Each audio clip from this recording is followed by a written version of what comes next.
Folks, welcome back to another episode of Mayhem in the Midsouth.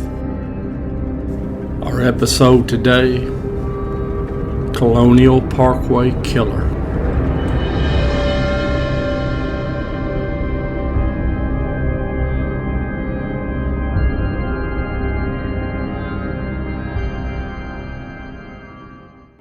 Now, the Colonial Parkway murders includes at least 8 people. Now, this area that the killer struck, Colonial Parkway, that's a roadway there in the southeast part of Virginia. Now, these killings occurred between 1986 and 1989. Now, I'm going to include a set of homicides that occurred prior to that I think might be involved. Now, Colonial Parkway, it's around 22 miles long. Now, it's one of those picturesque roadways, and it cuts through the Colonial National Historical Park, and it runs from Jamestown through Williamsburg all the way down to Yorktown. Now, back in the 80s especially, there were long stretches of that roadway. You didn't have street lights.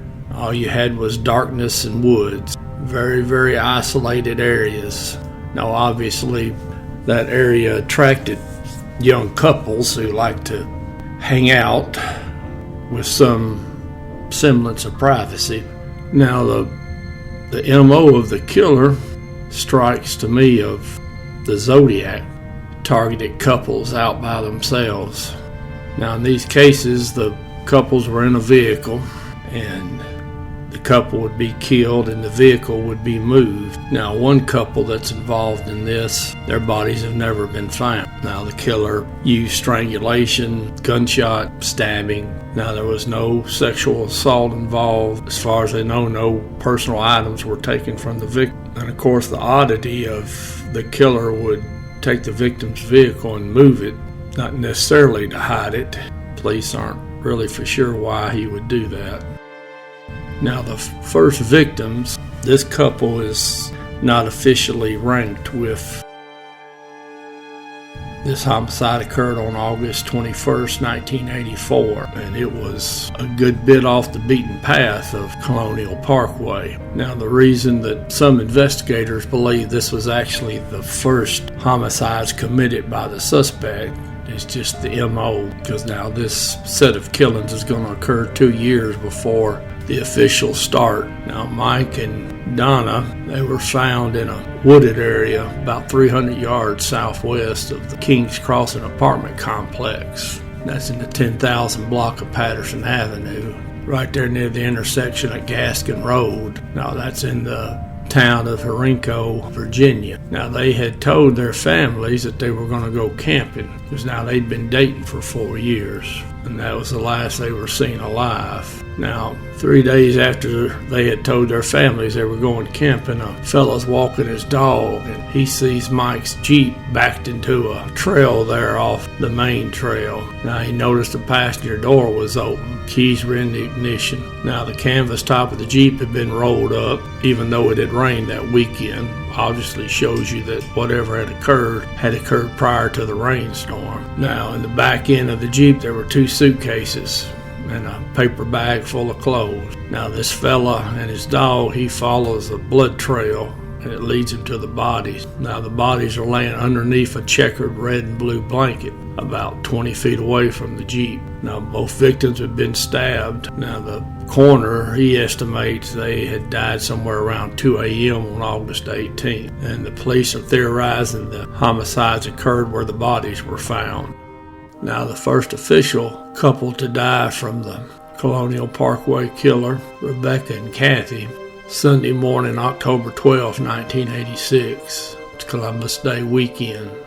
Now, a jogger notices a car down an embankment at the Cheatham Annex Overlook. Now, that's there on Colonial Parkway. It's about 7 miles east of Williamsburg, Virginia, and it's a mile from the Cheatham Annex Naval Base. Now, the vehicle had veered off the beaten path, and it was in the thick brush. Now, the vehicle was only 15-20 feet away from the York River, so don't know if the killer intended for the vehicle to go into the river or not. In any event, it did not. The brush caught it and kept it from going into the water. Now, this jogger contacts the police. Police get there and they find the bodies of the two ladies inside. Now, that was Kathy's 1980 Honda Civic. Now, they had been missing since October the 9th. Now, the autopsy showed that they had rope burns on their neck and wrist, signs of strangulation. They'd also been stabbed violently. Now, the killer had poured gasoline on the bodies and on the vehicle, but he never actually lit it. Police couldn't figure out what the deal was on that. Now, they found partial prints, latent prints all over the car, but they've never had a match for any of them. And obviously this is before DNA. Now, Rebecca's body was found in the back seat. Kathy's body was found in the hatchback. Now, Kathy had a small clump of hair in her hand, which would indicate she fought back with the attacker. Nothing was missing from the vehicle. The girls' purses were inside the vehicle. No jewelry taken, nothing. No sexual assault. Now, the police believe that the actual homicide occurred somewhere else and that the vehicle and the bodies were dumped at that location. September 23rd, 1987. A fella named David and a friend of his, Robin. Now, they were found shot to death, and they had washed ashore in the area of the Ragged Allen Wildlife Refuge. Now, this was on the south shore of the James River in Wright County. Now, that's near Smithville, Virginia. Now, they'd last been seen alive on September 19th, 1987. So 4 days prior. Now, Robin's gunshot wound had been in the back of the head. David was shot twice, head and the shoulder. And it appeared to police that he might have been running at the time he was shot. Now, David's black Ford Ranger was found on September 21st by a police officer on patrol. It had been found there in the parking lot of the refuge next to the James River Bridge. The wipers were running, the engine was running, radio playing, and there was articles of clothing found inside the truck. Now, they found some articles of clothing about 2 miles upriver from where the bodies had washed up on shore. Now, both doors on the Ford Ranger were open. The driver's side window was partially rolled down. So it had been 3 days after the truck was found that the bodies were actually found. And they actually were found by David's father in a search party that was combing the river's edge. Now, the police pretty well linked the two murders, or two sets of murders, David and Robin and Rebecca and Kathy, due to the MO and the location. Now, these two homicide scenes were only about 30 minutes apart. The killer would next strike April the 10th, 1988. Cassandra and Richard were reported missing by their families. Now, they had left Grafton, Virginia on April the 9th, 1988. And it was their first date. Now, they know that the couple was in Richard's 1982 Toyota Celica. And they know they were supposed to spend the day together. They'd last been seen at a party at University Square in Newport News, Virginia. That was about 1:30 on April the 10th. And they would never be seen again. Now, Richard's vehicle was found at the York River Overlook on Colonial Parkway. Now that's in Yorktown there, around 7 a.m. on the 10th of April. Now the keys were in the driver's seat. His watch and eyeglasses were on the dashboard. All of Richard's clothing was found in the back seat, and some of Cassandra's clothing. Now, her purse and his wallet were missing, and their bodies were never found. Now, obviously, the police consider the couple to be dead. Now, they used tracking dogs, and the dogs went from the vehicle down to the shoreline of the York River. Now, as you might guess, police consider them to be homicide victims because the MO just is exactly like the previous victims and the previous crimes.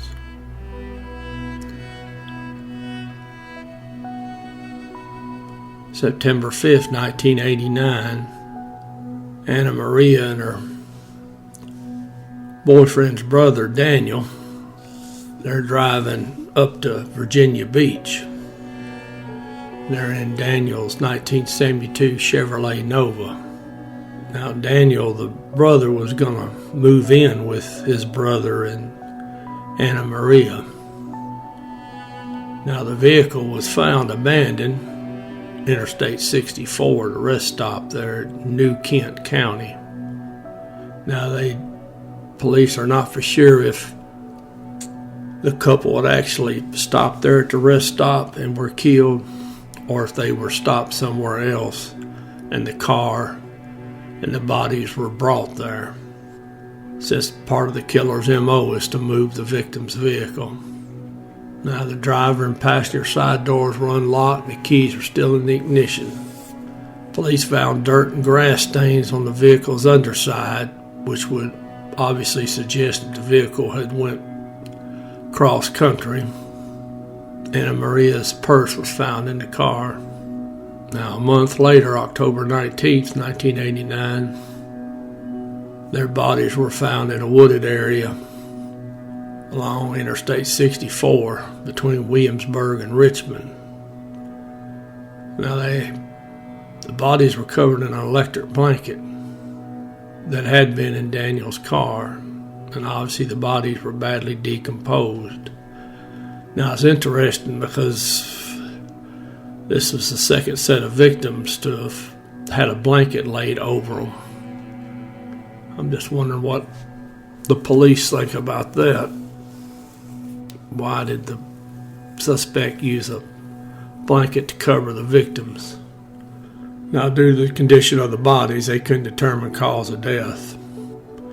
Now, the bodies had been found. It was on a logging road about a quarter of a mile from a roadway known as Courthouse Road. And that's about a mile from Interstate 64 and the New Kent rest stop where the car was. So again, the suspect walks the bodies out, or walks the victims out to a location to kill them.